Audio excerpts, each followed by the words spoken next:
SEA Portones. 2 años de garantía y 3 controles remotos inviolables. Service los 365 días del año. SEA Portones. 2-601-2611. seaportones.com. Tal cual lo hemos anunciado, estamos recibiendo a Nelson Villarreal, el secretario de Derechos Humanos de esta agencia que depende de la Presidencia de la República. Buen día, bienvenido, Jorge. Nelson. Bueno, Alejandro, ¿Quién será Camino, Jorge? no te preocupes que un placer venir. Estábamos hablando porque estábamos hablando de varios temas, entonces, claro. Por ahí, no, que decía que vos lucías como un tipo de mi edad. Y sí, en efecto, estamos ahí. Ahí va, tengo 2 añitos más, en la generación 83, pero bueno. En la escuela era muchísimo. Sí, en la escuela la diferencia. Ahora es la misma cosa. La María Noya, me acuerdo, en el Cerrito La Victoria, la que fue Ehrlich y Mario Cayota. Mario Vergara. ¿Ahora? Yo fui a esa escuela. ¿A la María Noya? ¿A la María Noya? ¿Industria? Claro. Qué increíble. ¿De mañana o de tarde vos? De mañana. Yo también. La 93. Sí, yo claro, tuve hasta... Pero, ¿viste lo que acabo de decirte? Qué chiquito. Esto no está... No estaba planificado. Acabo de decirte, en la escuela esto se notaba. Sí. O sea que cuando compartimos los mismos maestros, seguramente... Probablemente que sí. Yo estuve hasta 4º año. ¿Vos estuviste de 1 a 4? Tuve de jardinera, que entré a la mitad de la jardinera porque había tenido hepatitis, y hice primero hasta 4º, 5º y 6º lo hice en la escuela 10, Escuela Pública San Martín, que es al lado de la Guada. ¿Y por qué? ¿Se mudaron tus padres? La familia nos mudamos. Sí.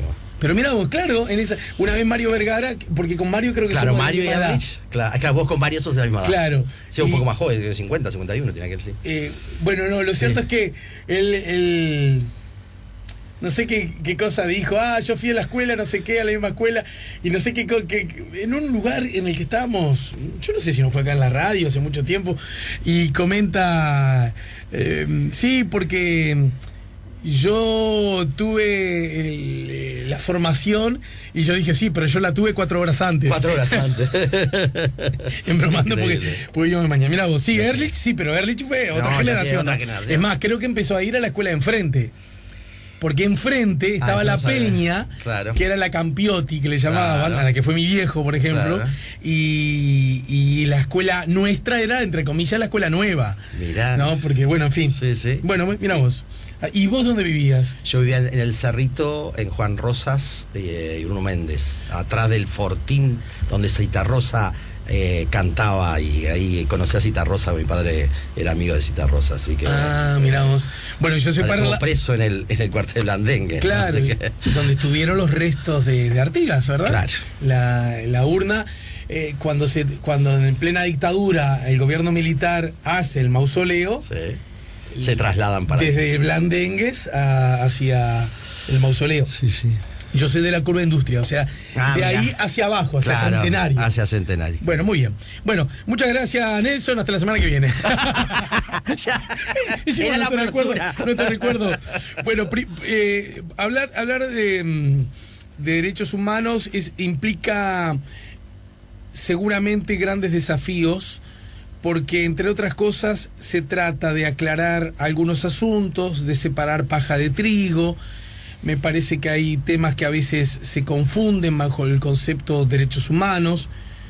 Todavía está Uruguay muy influenciado por lo que podríamos llamar, o lo que se llama el pasado reciente, y a veces creer que hablamos de derechos humanos es solo hablar de esos asuntos y las deudas que Uruguay tiene o no, ya veremos, en materia de verdad y justicia. Pero en todo caso, puntapié inicial. Conversamos con vos en el marco de un mes muy especial para la Secretaría, ¿no es cierto? Bien, Alejandro, justamente tú decías, primero, la Secretaría de Derechos Humanos de Presidencia, cuando el presidente hace un año me pide que me haga cargo, justamente uno de los temas claves era cómo ver la visión integral, es decir, que el tema de la dignidad humana tiene que ver tanto con el presente, como nosotros visualizamos que se puedan violar los derechos humanos, con el pasado reciente, pero también con el pasado lejano, en el sentido de que se acumulan desigualdades, injusticias que hacen que no se respete la dignidad de las personas. Yo creo que centrar el concepto de derechos humanos en la dignidad de las personas, en la sociedad y en el ambiente, que son los 3 ejes fundamentales, es clave. 1948, después de la guerra que mostró la inhumanidad absoluta, Naciones Unidas declara el día 10 de diciembre como Día Internacional de los Derechos Humanos, donde justamente en 30 postulados se formula qué implica, ¿no?, los derechos humanos en esto que se ha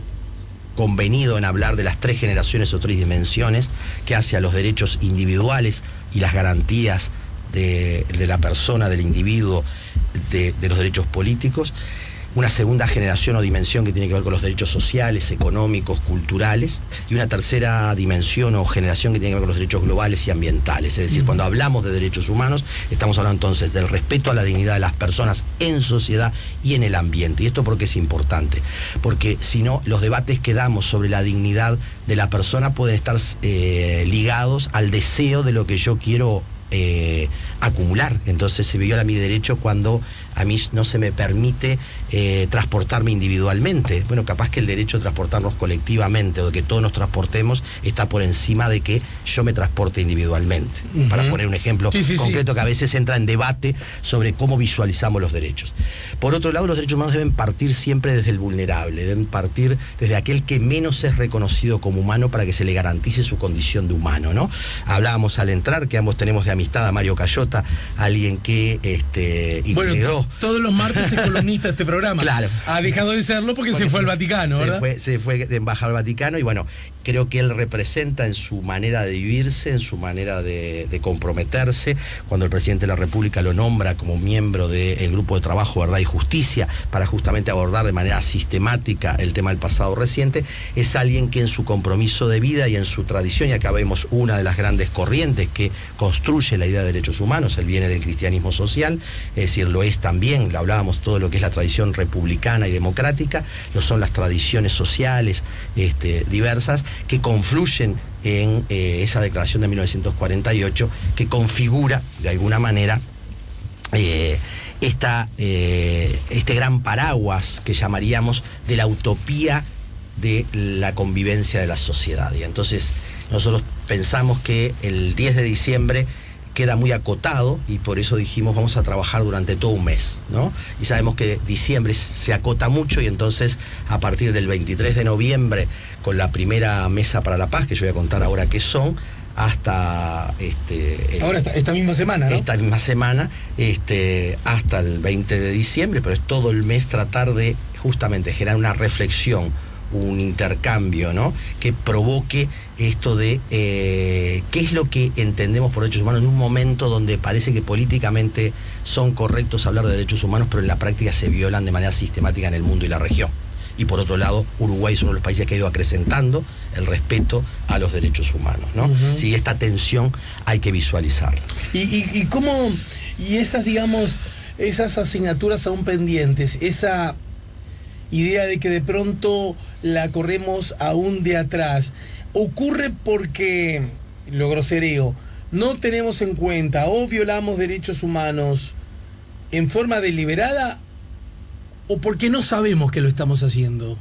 Bueno, interesante, vas a un debate que tiene que ver con, digo yo que vengo de la filosofía, creo de que en la medida que reconocemos al otro como un igual, como un prójimo, entendemos al otro en su condición de persona, independientemente de su etnia, de su condición de género, de su condición territorial, cultural, lo entendemos como persona, entonces podemos valorar que lo que entendemos que es dignidad para mí lo debe ser para otro. Por tanto, esto es muy importante, entender que la violación de los derechos humanos se da en el conflicto de la libertad humana. Y entonces no nacemos humanos en el sentido de que ya valoramos, ¿no? Construimos humanización. Es una construcción, claro. Es una construcción y es también una deconstrucción. Somos el animal que podemos ser menos que nosotros mismos, podemos ser inhumanos. Es decir, bueno, entonces el reconocimiento... El tigre siempre será tigre, ¿no? Siempre será tigre. El humano puede ser inhumano, es decir, puede ser menos que sí mismo. Y en ese ser menos que sí mismo, el no reconocerse a sí mismo y al otro como un igual en dignidad, es lo que genera el violentamiento de la dignidad humana. Pero hay que entenderlo como el desafío de la libertad, porque si no podemos pretender de que podemos garantizar los derechos solo controlando a la gente. Y esto hay que tener mucho cuidado. Es decir, los derechos se garantizan por la valoración el respeto y la opción como sociedad, como personas, que es clave, porque eso nos constituye entonces en dignidad, porque sería muy fácil, ¿no? Ordenar, pensemos en Orwell, ¿no? Hoy la gente pretende de que habría menos delito si ponemos más cámaras, si ponemos un policía en cada esquina, si controlamos más. No, va a haber menos conflicto en la medida que construyamos personas en el proceso educativo, social, de respeto, que haga que podamos valorarnos. Ese es un buen punto, porque me consta, y seguramente a vos también, nosotros que somos hijos del tiempo de la dictadura, que hay personas, y me consta que muchas personas lo dicen de buena fe, no desde una perspectiva ideológica, reaccionaria o claramente antidemocrática. Vamos, que también las hay, ¿no? Es decir, qué pena que haya democracia, libertad, igualdad de derechos. Eso, ¿no? Es cierto. Los hay. Hay gente que sin pisar esa baldosa, igual dice, pucha, nosotros en dictadura teníamos menos delincuencia, ¿no? Y yo, cuando se establece esos ámbitos, digo, y bueno, y claro, si no había libertades. Sí. Bueno, de algún modo... Cuidado, porque también esto encubre el hecho de que no había delincuencia, lo que no se percibía socialmente, pero estaba deteriorando las instituciones para promover condiciones de mayor delincuencia, porque el hecho del ejercicio de un Estado que generó terrorismo de Estado, ¿no?, constituyó que las instituciones que debían garantizar con la ley terminaron desagregando la posibilidad, ¿no? Pero sí, lo que estoy de acuerdo contigo. La señora que dice que no le arrebataban el monedero, la delincuencia ¿verdad? social, que se llama, pero esa delincuencia social que hoy nosotros vemos, la tenemos que ver también como resultado de determinados procesos de justamente pérdida de identidad social, de cohesión social, que fue quebrada por procesos económicos, institucionales y sociales, en los cuales la dictadura tiene mucho que ver también. No hay que disociar tan rápidamente un conjunto de fenómenos que se producen a partir de el hecho de la ausencia de la intervención del Estado de forma democrática y no autoritaria. Lo que luce como fascinante en la peripecia humana es compartir, ejercitar a la vez los desafíos que una constante e enriquecedora agenda de derechos, porque eso ha sido la historia de la humanidad, ¿no? Lo que antes, por eso yo decía, lo consciente y lo inconsciente. Claro. Hay mucha gente que habla en prosa y no lo sabe, como el personaje de Molière. Cosas que de pronto, generaciones atrás, resultaban naturales, sensatas y propias de un orden, llamémosle natural o lógico, entre comillas, hoy son francamente inconvenientes, hasta a veces pueden ser delictivas, ¿no es cierto? ¿Por qué? Porque, bueno, la peripecia humana va en una dirección que acumula derechos y conocimientos, ¿no? Bueno, yo quisiera poner bajo sospecha también esto por dos razones. Tenemos la pretensión de que hay como una acumulación lineal, y estamos sufriendo en este momento el quiebre de que esa acumulación lineal deberíamos verla por lo menos como un gran espiral, por varias razones. Si no, no entenderíamos por qué reemerge la esclavitud en determinados lugares, por qué se ha perdido la referencialidad política de los derechos en Estados Unidos en muchos aspectos, por qué mueren en el Mediterráneo una cantidad de inmigrantes en una Unión Europea que se reivindica políticamente como la más correcta respecto a los derechos humanos, o por qué se están deteriorando los derechos laborales en Brasil. Esto yo creo que es importante. El otro día yo citaba a Gramsci respecto a lo que implica esto de un mundo que desaparece y un mundo que aparece, y entre medio reemergen los monstruos, ¿no? Es decir, esta idea de que de alguna manera los cambios no son lineales, las transformaciones al menos son en una espiral. Sí hay una acumulación, no solo conceptual, hay una acumulación. Igual no fue lo que dije, no dije que fuera lineal, ¿eh? Alejandro, simplemente me habilitaste a la discusión, no, y está bien. Me encanta, me fascina. Me fascina, por supuesto. No, estoy jugando con lo que estás diciendo, porque me parece que es importante, porque suscribo la necesidad de comenzar a pensar y reflexionar, porque quizás se habla muy políticamente correcto de los derechos humanos, y de una u otra manera todavía falta aceptar que tienen que estar íntimamente relacionados con la cotidianidad, tienen que estar íntimamente relacionados. Yo he escuchado gente que dice, bueno, pero si garantizás todos los derechos humanos, ¿cómo crecemos económicamente?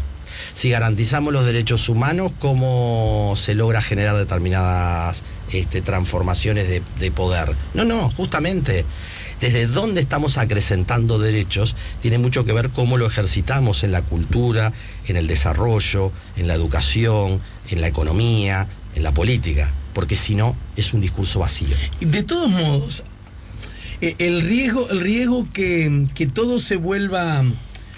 El riesgo del discurso vacío es que salgamos lindos en la foto y apenas se aplaque el flash, nos tiremos encima la comida de la fiesta, ¿verdad? Uh-huh.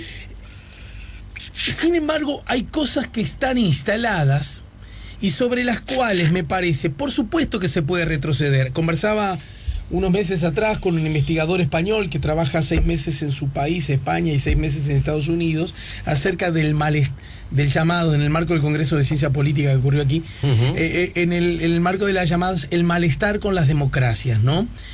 Y él decía del riesgo que supone a problemas nuevos, para problemas nuevos usar viejas herramientas, ¿no? Uh-huh.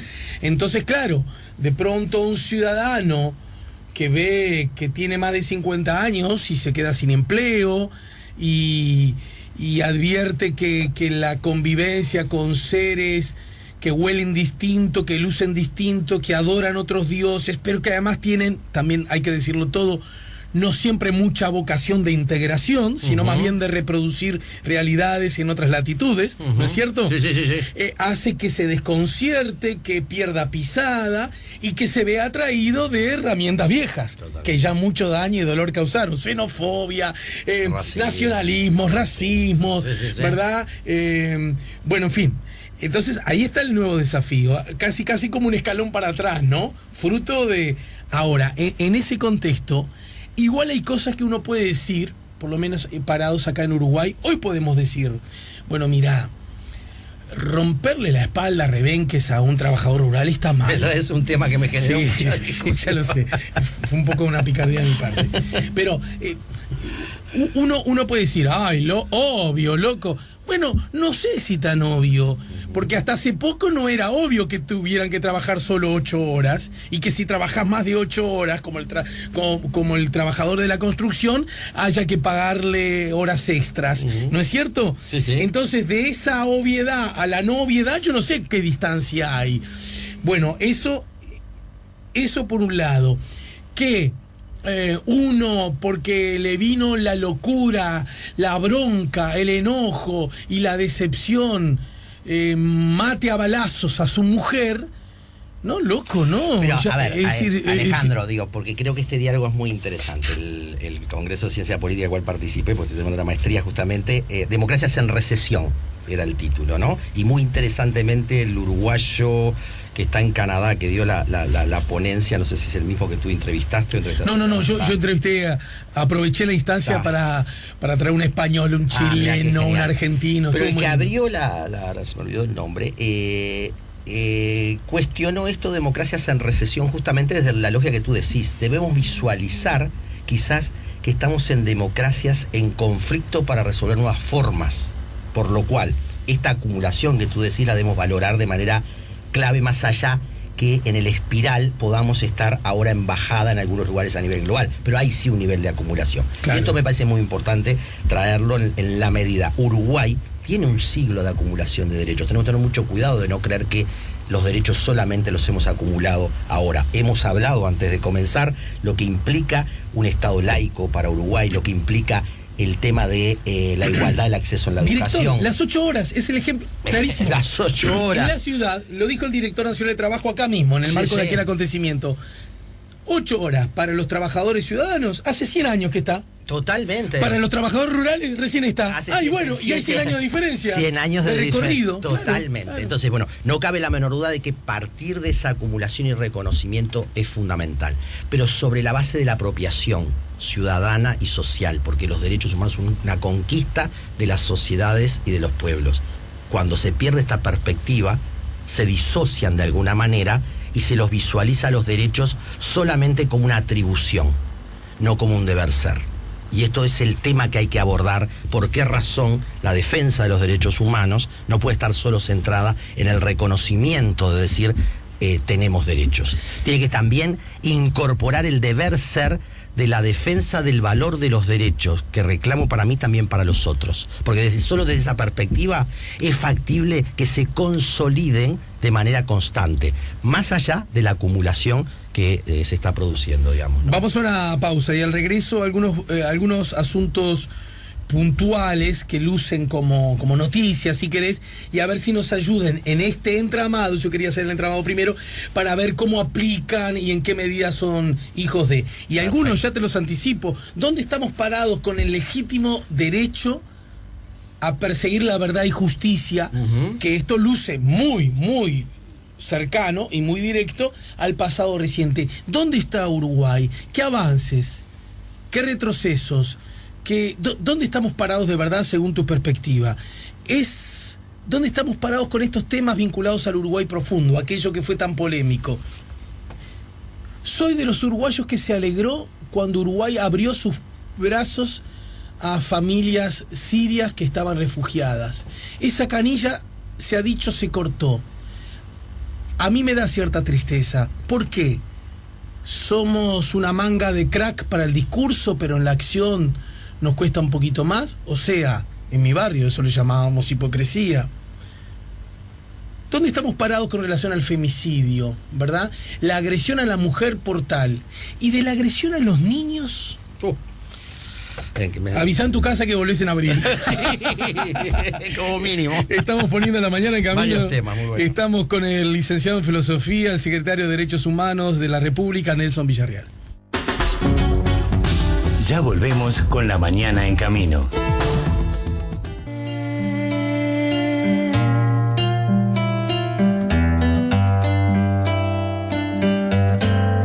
Estamos poniendo la mañana en camino, estamos conversando con Nelson Villarreal, él integra la Secretaría de Derechos Humanos. Hay un montón de agencias vinculadas a derechos humanos, ¿no? De oficinas, agencias, reparticiones. Buen tema el que traes. Aclaremos rápidamente para entrar en las preguntas que tú decías.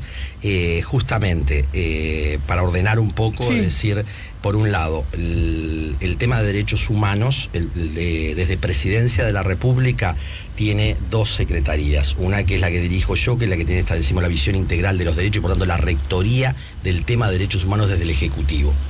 Por otro lado, existe una secretaría del pasado reciente, que está bajo la responsabilidad del Grupo de Trabajo de Verdad y Justicia, donde estaba Mario Cayota y otros integrantes, Michelini y otros integrantes de este grupo, que están dedicados entonces a la investigación y que, o sea, sobre todo con ellos es que hay que hablar todo esto del pasado reciente. Yo puedo decir algunas cosas que tú me preguntabas. Por otro lado, existen dentro del Ejecutivo, a través de los ministerios, agendas temáticas que tienen que ver con los derechos humanos, donde a nivel del MIDES, ¿no? A nivel de cultura, a nivel de relaciones exteriores, en relación a los tratados, como los cumplimos o no, ¿sí? Pero que tienen lo que se llama roles o sectoriales o de información, ¿sí?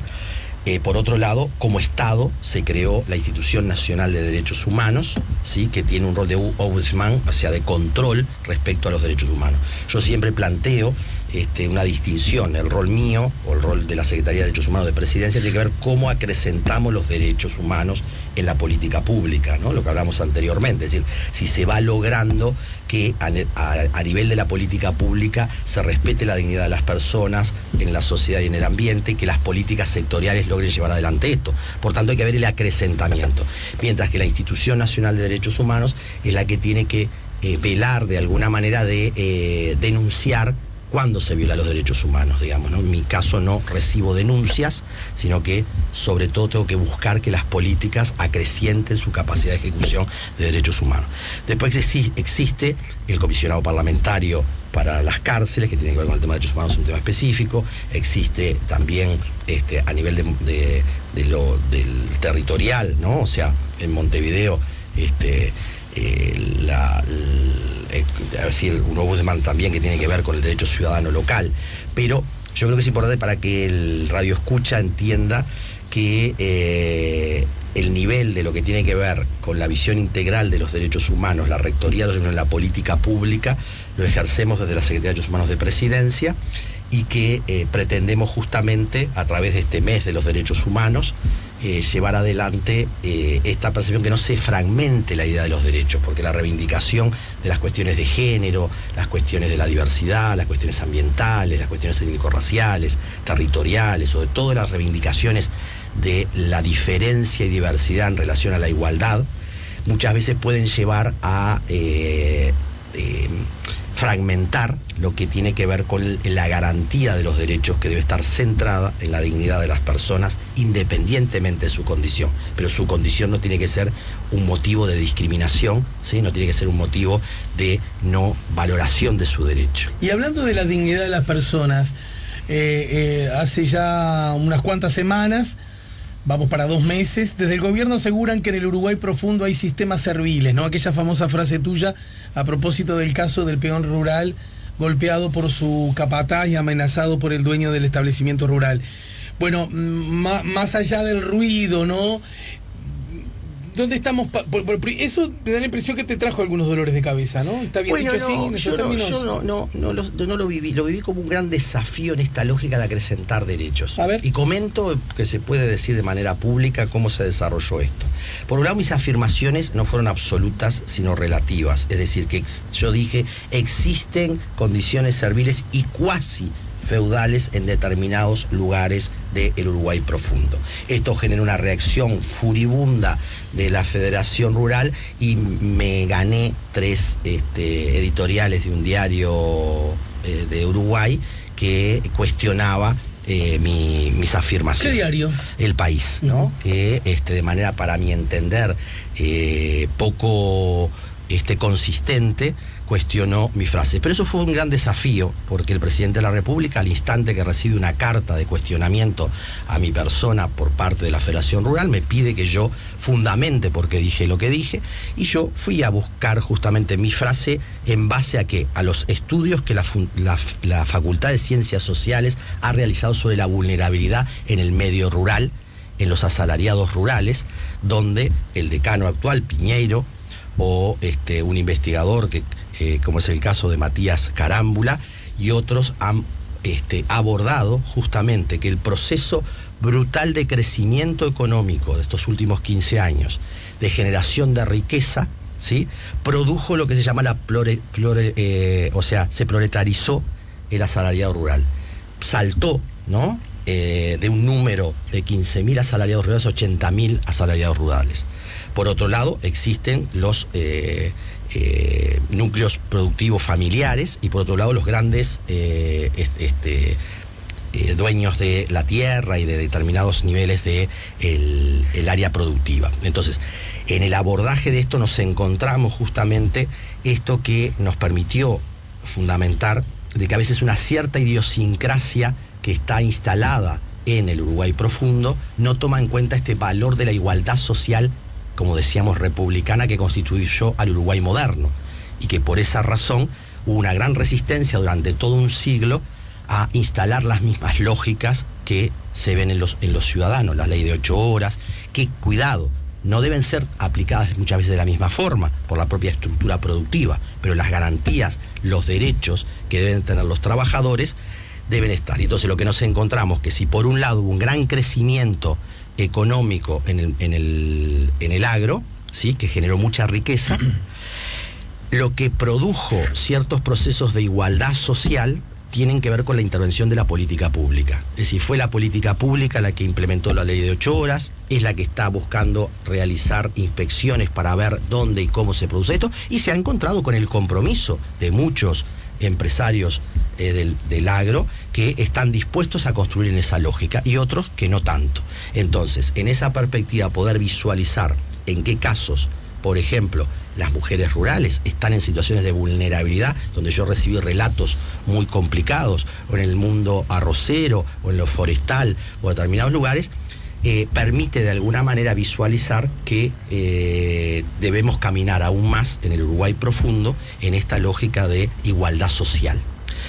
La Federación Rural, a partir de la respuesta que el presidente de la República le dio, me visitó y creo que tuvimos un diálogo bastante honesto respecto a... ¿Dónde fue la reunión? Vinieron a la Secretaría de Derechos Humanos, representantes de la directiva, donde tuvimos un diálogo muy honesto, donde ambos llegamos a la conclusión que no había que generalizar para un lado ni para el otro. Ni yo había generalizado que todo el Uruguay profundo tenía estas características, ni tampoco decir que no existía el violentamiento, porque eso era falsear la realidad con los testimonios que habían, ¿sí? Entonces, en esa perspectiva, hubo un compromiso mutuo que se enmarca en las políticas que tiene el MEGAP, que el Ministerio de Agricultura y Pesca, el Ministerio de Trabajo, de cómo llevar adelante conjuntamente con los actores el seguimiento y cuidado de los derechos del aquel que está en la cadena de valor en el peor lugar. Ahora, de todos estos asuntos, a mí me da la sensación que lo que verdaderamente importa es, en el caso puntual, bueno, ¿cuáles son los mecanismos que se han recorrido para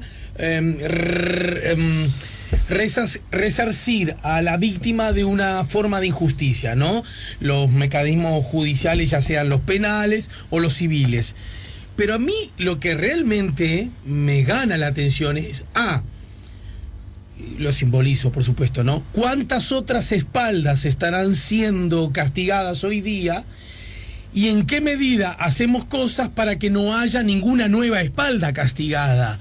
Porque si no se reduce a la anécdota. Totalmente, justamente para no reducirlo a la anécdota, yo quisiera lo estructural, ¿no? Es decir, bueno, la idea de la idiosincrasia que se me planteó, que hay relaciones desiguales en la estructura del Uruguay profundo, deben ser deslegitimadas por todos. Debemos construir procesos de construcción de igualdad social, que significa el reconocimiento de derechos y no meramente de la benevolencia de aquel que tiene poder.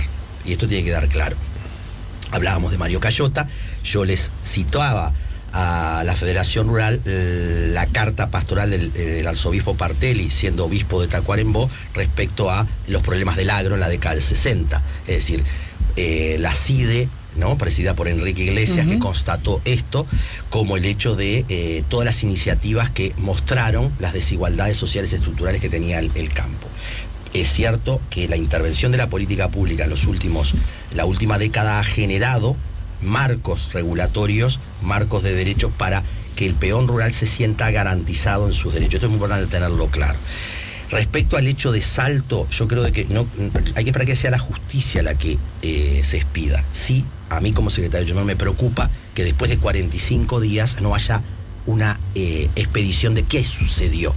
Es decir, porque esto encubre un juego de poder que para mí no es pertinente para explicitar el hecho puntual que hubo. Por otro, como tú decías, en qué medida esto puede estar dándose en distintos lugares, para lo cual lo que sirvió toda esta discusión fue para visibilizar que hay en la cadena de valor del agro, en la cadena de valor del mundo rural, el que está en peor condición es el asalariado rural en algunas circunstancias, lo cual debe ser. Como también lo están los pequeños productores familiares que requieren también ser atendidos. Esto para que quede claro que no es una confrontación entre el productor rural y el asalariado rural, sino sobre la escala de vulnerabilidades que nosotros percibimos en el Uruguay profundo. Vamos a una breve pausa y al regreso quiero que me hables acerca del asunto de los sirios, del que te planteé. ¿Por qué lo grosereo, para que vos me corrijas y me tires al óvol? ¿Por qué tiramos la toalla con los temas de abrir los brazos a quienes más lo están necesitando?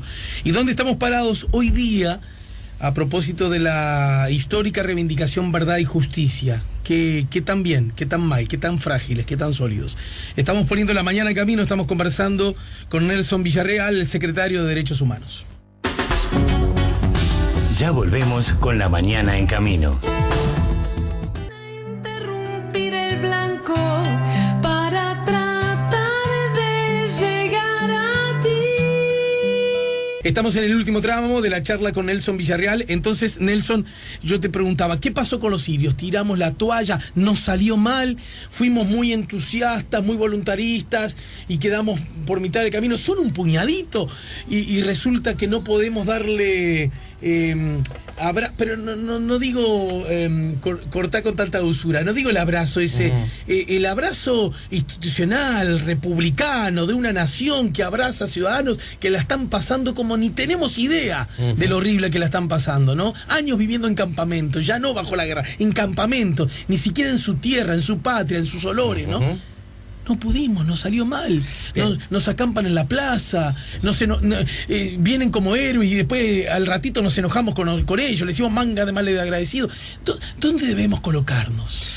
Mira, a ver, este tema hoy está, lo que son las familias reasentadas sirias, canalizado, pero yo creo que esto hay que enmarcarlo en el tema de la movilidad humana. Uruguay está recibiendo en este momento cerca de 17.000 inmigrantes, porque si no, nos quedamos en un único hecho, y esto es muy importante para cómo lo visualizamos, ¿no? Es decir, están llegando 6.000 venezolanos, 3.000 y pico de cubanos, dominicanos, peruanos, africanos de distintos países. Es decir, esto porque es importante, porque desafía algo que tú implícitamente estabas diciendo, que es nuestro imaginario de integración social. Bien. Somos un país que se constituyó en base a los inmigrantes, más allá de que hubieron personas esclavizadas, que hoy son los afrodescendientes o descendientes de indígenas, pero tenemos una estructura social básicamente ligada a la inmigración. Por tanto, repensar el imaginario de la integración es sustantivo, y en esa perspectiva es que debemos mirar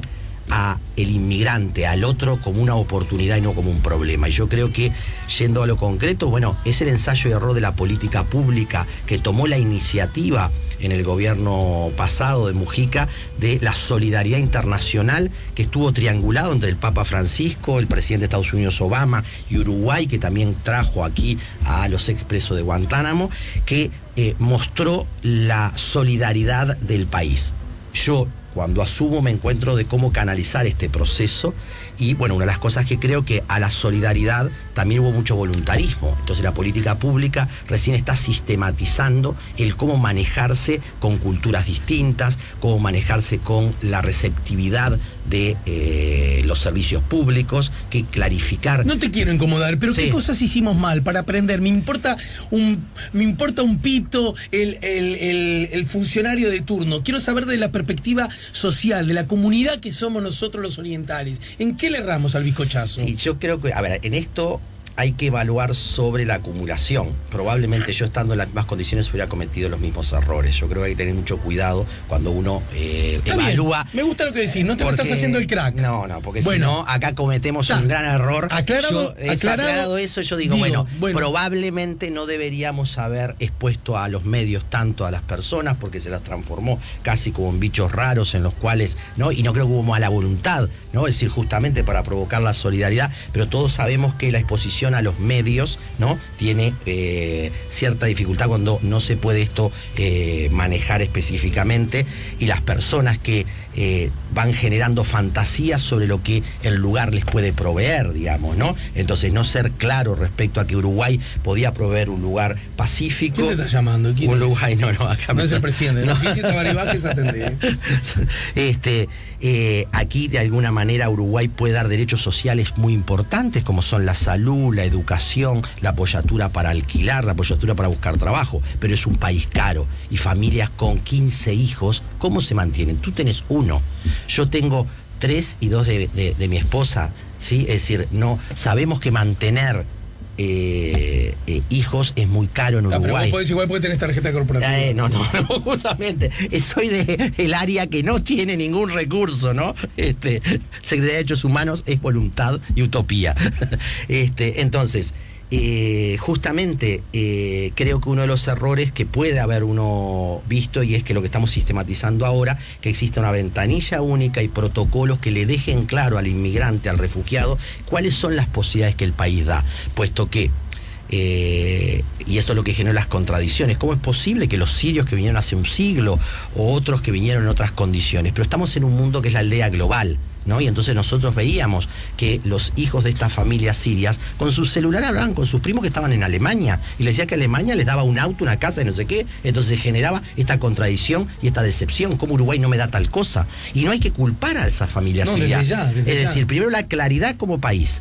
Por otro lado, el desafío esto de salirnos de la zona de confort. Es decir, bueno, como país, como sociedad, como Estado, debemos asumir la diferencia, y esto supone reconocimiento de estructuras culturales distintas, supone el hecho de que no se sostiene una familia de 15 hijos de cualquier forma, requiere otro tipo de compensaciones, si queremos realmente en un país que no tiene crecimiento demográfico. ¿Qué está pasando hoy día con esas familias, director? Bueno, a ver, Lo primero, nosotros buscamos despersonalizar porque nos pareció importante sacarlos de esta visibilidad. Pero entiendo, hablando en lo genérico, por un lado, la familia que fue a la chacra en Salto, que fue la que ocupó en el centro de Montevideo, básicamente lo que logramos fue que los adultos mayores jóvenes quedaran en Montevideo, se los apoyó, y el padre y madre con hijos fueran nuevamente a la chacra con una apoyatura mayor de cómo trabajar la tierra, puesto que se daba como supuesto que porque estuvieran trabajando la tierra en otro lugar, acá la iban a trabajar de la misma manera, y sabemos que hay metodologías, tecnologías distintas. Bueno, el haberse nosotros como Secretaría apropiado del reconocimiento de esa diferencia para poder incluir, esto ha permitido de alguna manera un seguimiento que se está trabajando ahora desde la CORE, que es la Comisión de Refugiados. Nosotros transferimos el proceso, pero hacemos un seguimiento global. Por otro lado, las otras 4 familias, una está en Piriápolis, donde está insertado laboralmente el padre de familia, sus hijos van a la escuela, todos los niños están en el proceso educativo, todos hablan el castellano. Las otras 3 familias que están en Montevideo, una está trabajando en una sociedad médica, otro está trabajando en una empresa, y entonces se ha logrado de alguna manera este acompañamiento. Pero no cabe la menor duda de que el poder lograr que hagan cursos o formación que les permitan acceder a mejores trabajos es parte de la dedicación. ¿Qué hemos hecho? Ligar esto con la sociedad civil, porque si no, el Estado quedaría atrapado en una situación en la cual no puede generar básicamente los servicios universales que tiene que proveer en este sentido. ¿Y cómo lo ligás con la sociedad civil? Bueno, primero convocamos en el marco de esa crisis que hubo en torno a la ocupación que se hizo de la Plaza Independencia. Convoqué a exalumnos, a personas de distintos partidos políticos, de organizaciones sociales, religiosas, para que quedara claro que esto no era una pretensión de ningún tipo de propaganda político partidaria o de gobierno, sino de visibilizar el tema de la solidaridad. Y ahí se generó un grupo de personas que ayudaron en esta transición, que ahora está un poco stand-by porque, bueno, muchos de ellos quieren generar algo más permanente en relación a los migrantes, que se puede dar una mano.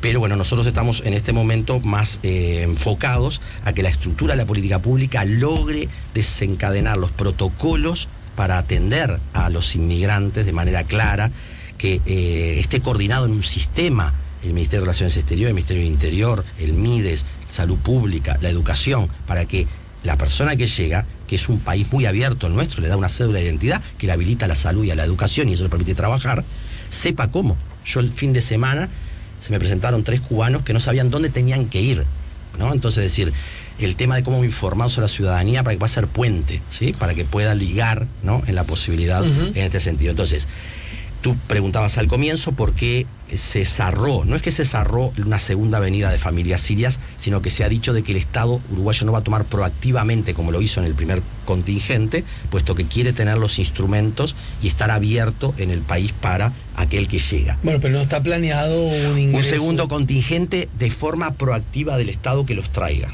¿tá? Pero sí está abierto el país a que lleguen y están llegando. Como llegan de otros sitios. Como llegan de otros sitios, y bueno, han llegado algunos sirios, bien, y esto es muy importante saberlo. Llegaron otros sirios por sus cuentas y que hoy están insertos.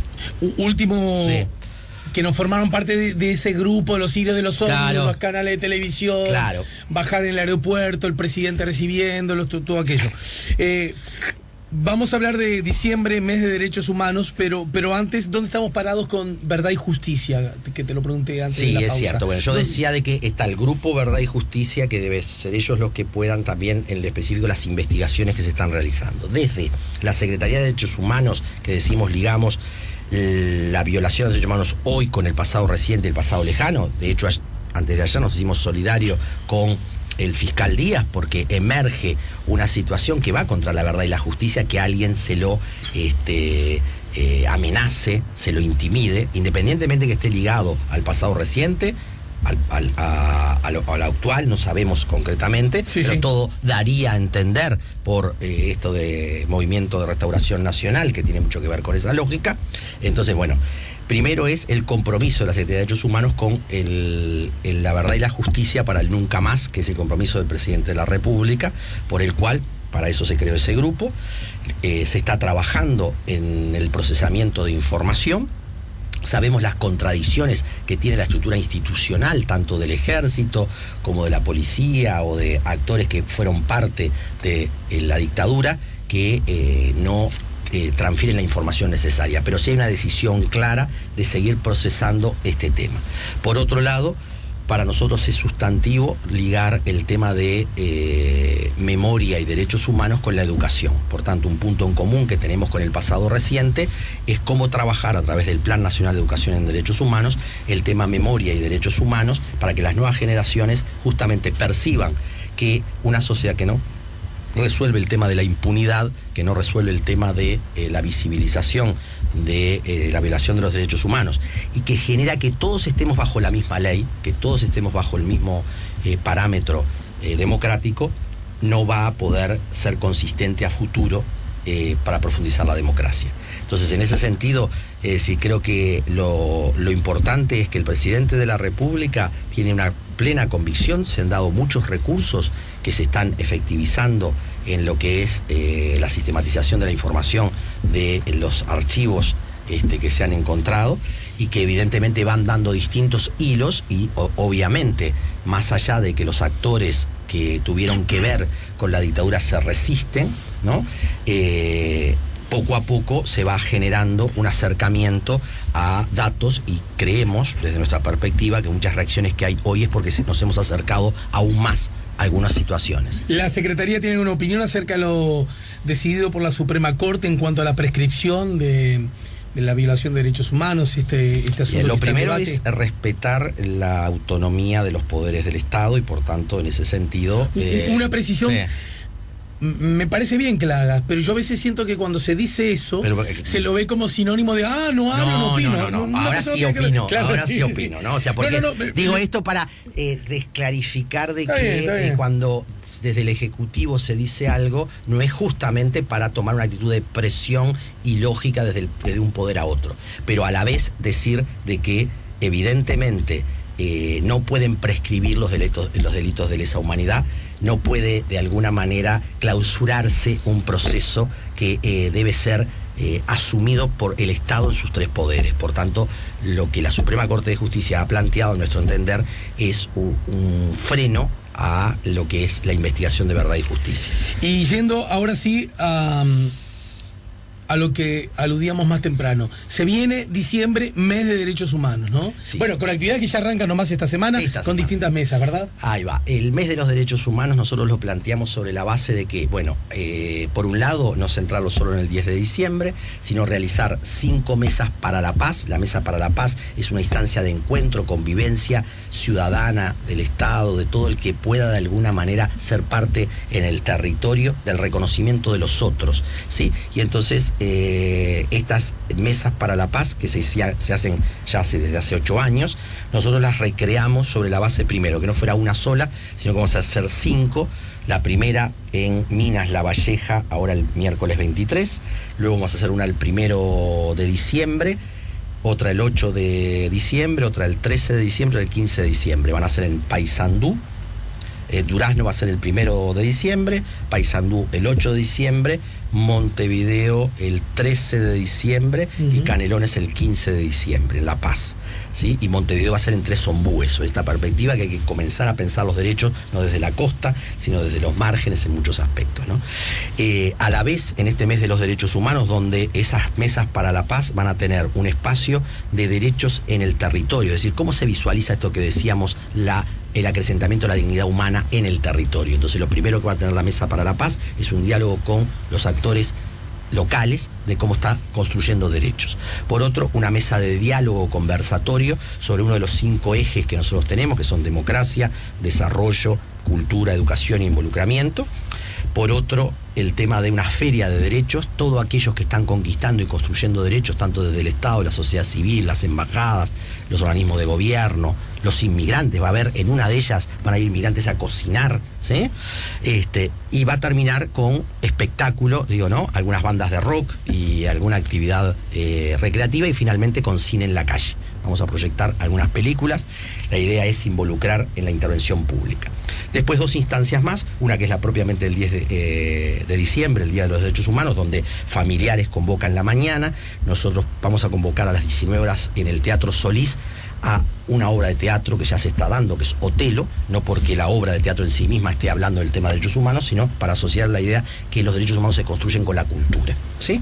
Y finalmente, el 12 de diciembre vamos a hacer una mesa de diálogo con el contador Enrique Iglesias, en el cual yo dialogaré con él sobre los términos de derechos humanos, democracia y desarrollo, y va a ser... ¿Cuándo ocurrirá eso entonces? El 12 de diciembre a las 14:30 en la Presidencia de la República, y va a ser comentado Ahí en la Torre, dices. En la Torre, ¿sí? Y va a ser comentado por 4 ministros que aceptaron, la de Industria Carolina Cose, Trabajo Murro, Desarrollo Social Marina Arismendi, el director de OPP Álvaro García, y estamos a la espera si algún otro ministro quiere participar de ese... Que comentan sobre lo que ustedes hablan, digamos. Sobre todo van a comentar lo que Enrique Iglesias diga, ¿no? Si el diálogo que yo voy a hacer con él es sobre todo poder ver cómo vinculamos que los derechos humanos tienen que ver con la democracia y con el desarrollo. No los podemos pensar independientemente de la estructura democrática ni del desarrollo, y por eso el mes de derechos humanos está convocado sobre el lema: democracia son derechos humanos es democracia, ¿no?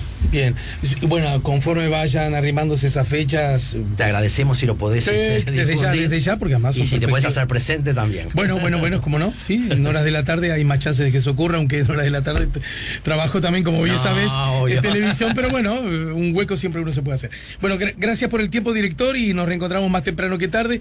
Esta charla, lejos de pretender ser... una instancia de agotar, es una instancia de abrir. Muy bien, cierto que sí. Vamos, como debe ser siempre para todos los temas, ¿no? Es decir, es abrir. Es justamente crear, y quiero decir que fue un placer realmente, porque te reconozco como un gran periodista y alguien que animás y generás en muchos espacios esto de construir derechos en la cultura, en la sociedad. Así que realmente quiero decirlo porque me es un placer esta entrevista. Sea Portones. 2 años de garantía y 3 controles remotos inviolables. Service los 365 días del año. Sea Portones 2-601-2611. Seaportones.com